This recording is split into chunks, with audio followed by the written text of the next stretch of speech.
Assalamualaikum warahmatullahi wabarakatuh. Para pendengar semuanya, para pemirsa yang dimuliakan oleh Allah Subhanahu wa taala. Alhamdulillah kita berjumpa lagi dalam podcast KPI Aceh di ruang siar KPI Aceh, Komisi Penyiaran Indonesia Provinsi Aceh. Para pendengar semuanya yang dimuliakan oleh Allah Subhanahu wa taala, pada kesempatan yang baik ini kita akan berbicara tentang independensi lembaga penyiaran dalam pelaksanaan pemilu. Nah, sebagaimana kita pahami bahwa 2 tahun ke depan, yakni pada tahun 2024, kita akan menghadapi sebuah konstelasi politik yang jadi isu besar di tanah air, jadi perhatian besar semua kalangan, yakni pelaksanaan pemilihan umum, baik pemilihan presiden, pemilihan legislatif, mulai dari tingkat pusat, tingkat provinsi, dan tingkat kabupaten kota, termasuk juga pelaksanaan pilkada ya, Pak Fadran ya.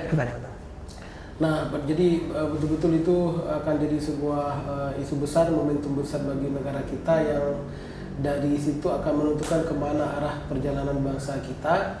Dan oleh sebab itu segala hal yang berkaitan dengan pelaksanaan pemilu pada tahun 2024 sejak dini kita harapkan agar betul-betul pelaksanaan pemilu itu dilaksanakan sesuai dengan aturan-aturan, termasuk dalam hal ini yaitu yang berkaitan dengan independensi lembaga penyiaran. Kenapa independensi lembaga penyiaran? Karena lembaga penyiaran ini, yakni TV maupun radio, tentu dia memiliki peranan yang sangat vital dalam pelaksanaan pemilu, karena akan banyak sekali kandidat-kandidat yang akan memanfaatkan lembaga penyiaran ini, baik TV maupun radio, untuk menjual diri mereka kepada masyarakat.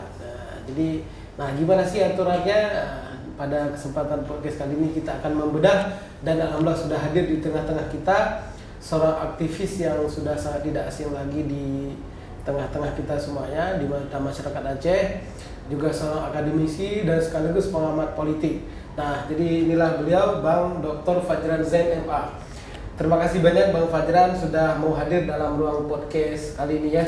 Sama-sama, alhamdulillah.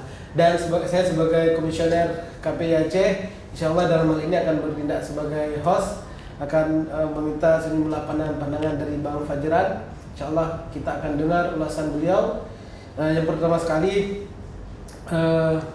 Bang Fajran sebagai akademisi, seperti saya bilang tadi, sebagai aktivis, sebagai pengamat politik juga, gimana Bang Fajran melihat pelaksanaan pemilu 2024 nanti? Itu tuh mungkin akan banyak isu-isu penting akan terjadi pada waktu tersebut. Gimana kira-kira pandangan Bang Fajran?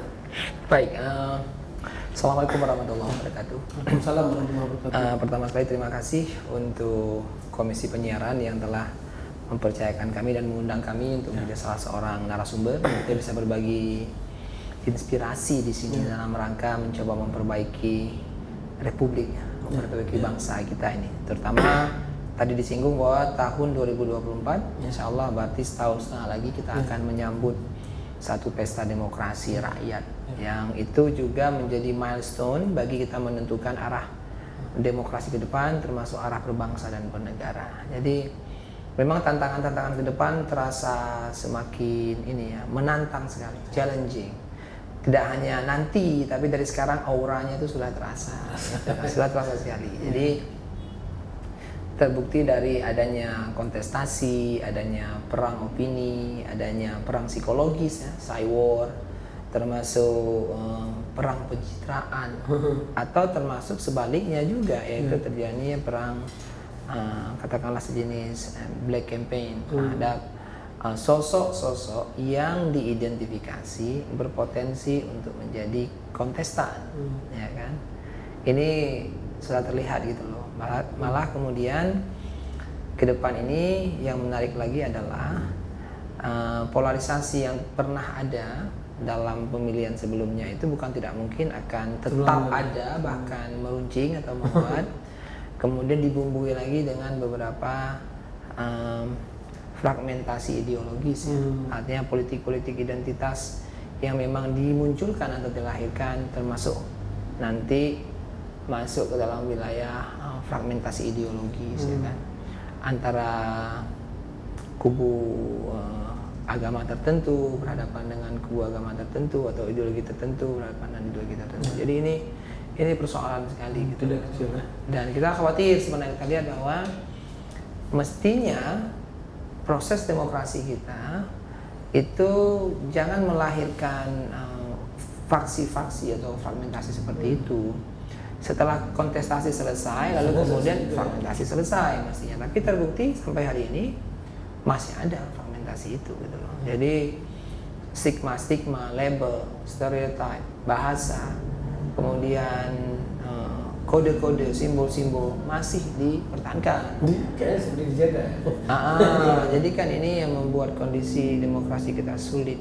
Kita tidak dilatih untuk berkontestasi secara sehat, menjadikan orang lain sebagai lawan, yang wajar-wajar saja berbeda pendapat, berbeda pandangan, berbeda approach ya, pendekatan metode atau berbeda apapun gitu loh. Tapi ada satu titik yang mempersatukan kita, yaitu kita ingin mengejar satu cita-cita bersama kebangsaan kita.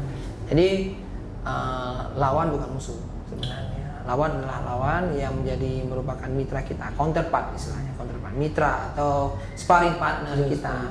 Jadi membuat kita lebih energik, lebih kreatif dalam menemukan dimensi-dimensi membuat kita berbeda dengan lawan kita. Lalu kemudian kita bisa produktif dalam melahirkan konten-konten kampanye. Itu mestinya, tapi dalam prakteknya kan tidak. Jadi ada persoalan besar ya yang akan kita hadapi menjelang pesta demokrasi nanti ya. Termasuk mungkin dalam hal ini, ya ini netralitas dari lembaga penyiaran mungkin juga akan ikut terseret ya kan. Kita di satu sisi tentu masyarakat kita ingin agar pemilu nanti bisa berlangsung secara jujur, adil kan, dan juga fair juga ya. Nah dalam hal ini untuk mewujudkan ini tentu undang-undang kita berharap agar lembaga penyiaran ini bisa bersikap secara netral kan. Nah kira-kira menurut Bang Fajran dalam konteks ini penting tidak lembaga penyiaran untuk bersikap netral, dan apa kira-kira saran dari Bang Fajran agar lembaga penyiaran kita ini bisa dan mau netral? Betul, ini kan sebenarnya masuk dalam ranah pengawasan juga ya kan, ranah pengawasan pemilu misalnya.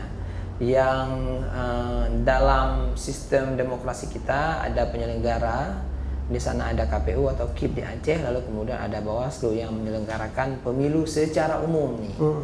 Lalu kemudian kalau kita masuk secara khusus, bagian dari yang diawasi itu termasuk adalah soal netralitas media ya kan. Karena kita tahu bahwa sebenarnya dalam beberapa pemilu terakhir media memang menjadi instrumen politik gitu. Ya, itu. Instrumen dalam arti begini, satu sisi dia digunakan secara positif untuk mendongkrak popularitas, digunakan secara positif juga untuk mendongkrak elektabilitas, memframing satu isu, membranding tokoh, membuat seorang tokoh itu bisa tampil lebih electable dia. Itu positif, tidak ada persoalan dengan itu gitu loh. Dan media memang salah satu fungsinya itu. Gitu loh. Nah, cuman hanya saja kan sekarang siapa owner media tersebut, otomatis kemudian ownernya atau siapapun yang kemudian berada di belakang media itu dia memiliki interestnya masing-masing ya kan? Memiliki kepentingan, kemudian memiliki minat, kemudian memiliki target-targetan tertentu. Yang sayangnya kemudian ini yang nanti mungkin saya pikir ya adalah wilayah bagian kerja salah satunya Bawaslu untuk mengawasi itu. Tapi yang lebih penting lagi adalah ketika ada komisi khusus yang memang mendapat mandat untuk melakukan pengawasan terhadap media atau media siar lah, katakan radio maupun TV, tidak hanya dalam soal kan selama ini kan dalam kondisi stabil, maka komisi ini kan memantau konten-konten siaran mendidik atau tidak misalnya, mengandung kekerasan atau tidak, mengandung unsur-unsur sara atau tidak, mengandung pornografi atau tidak, layak tonton atau tidak, seperti itu. Tapi untuk konteks pemilu juga bisa kemudian di-expand ya, di-expand untuk coba melihat juga apakah di sana ada sisi keadilan atau hak publik untuk mendapatkan berita atau informasi tentang sosok yang mereka ingin pilih. Nah, kita tahu memang bahwa media hari ini punya agenda setting masing-masing. Dan kita tahu juga media memiliki power untuk mengarahkan pemilih. untuk mengarahkan aspirasi, mengarahkan cara pandang, perspektif, bahkan ideologis. Media itu punya peran besar.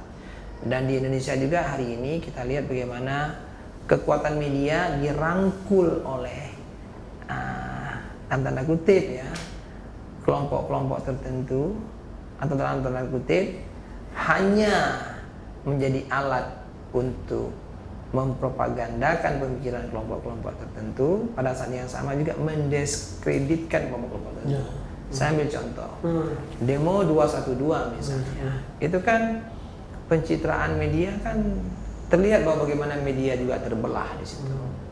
Media tidak mempublikasikan peristiwa yang besar itu gitu, yang terjadi dengan tertib segala macam. Dipublikasikan malah dicari celah-celah yang misalnya ketika ada 1-2 di antara peserta yang membuang sampah, yang melakukan pengotoran taman, itu di boosting ya, di blow up seolah-olah itu adalah sisi jelek yang masif yang terjadi di kalangan para pengunjuk rasa. Sama juga seperti kemarin kita lihat demo-demo mahasiswa yang memang menyuarakan aspirasi menolak 3 periode presidensial misalnya, atau menolak perpanjangan masa presidensi. Itu kan tidak terberitakan secara fair ya. Artinya media mainstream tidak memberitakan itu. Untungnya apa? Untungnya kita memiliki media-media alternatif ya, media sosial ya kan. Instagram, blog, personal blog seperti itu, kemudian website, Facebook, Twitter, atau media-media sosial alternatif lainnya yang menjadi salah satu channel pemberitaan. Jadi terjadilah balancing. Dan hari ini kita nggak bisa hindari fakta bahwa dunia bergerak ke arah keterbukaan. Tidak ada yang kemudian bisa ditutupin. Walaupun pemerintah mencoba menyumbatnya, saya pikir Komisi Penyiaran memiliki peran yang sangat strategis di sini, ya kan. Dalam kondisi normal mungkin Komisi Penyiaran akan tetap melakukan pemantauan dan evaluasi pengawasan terhadap konten-konten bahan siar secara umum, non pornografik, non rasis, gitu loh kan, non violent seperti itu. Tapi pada case election pemilu ini saya pikir juga harus mencoba melihat proporsi dari jam tayang yang diberikan kepada seluruh kandidat, termasuk juga memonitor konten-konten yang berbau pada black campaign. Itu saya pikir bisa dilakukan. Bisa mungkin kerjasama dengan Bawaslu. Dengan Bawaslu terutama, karena Bawaslu secara umum memang tugasnya memang pengawasan dia. Tapi kalau Komisi Penyiaran kan bisa lebih spesifik dia kepada media-media siar, radio atau TV, yang mereka kan memberitakan ini. Mereka memberitakan, misalnya apa yang mereka beritakan, semua yang terkait dengan agenda setting untuk melakukan meningkatkan popularitas kandidat atau calon, atau mendelegitimasi atau mendiskreditkan popularitas kandidat lain. Itu kan harus dipantau. Sama halnya seperti misalnya tujuan dari media itu kan untuk meningkatkan elektabilitas. Dan bisa kita buka kotak aduan mungkin ya? Mestinya seperti itu. Karena saya lihat sekarang, coba lihat misalnya, kita nggak bisa melarang ya lembaga-lembaga survei silakan melakukan survei.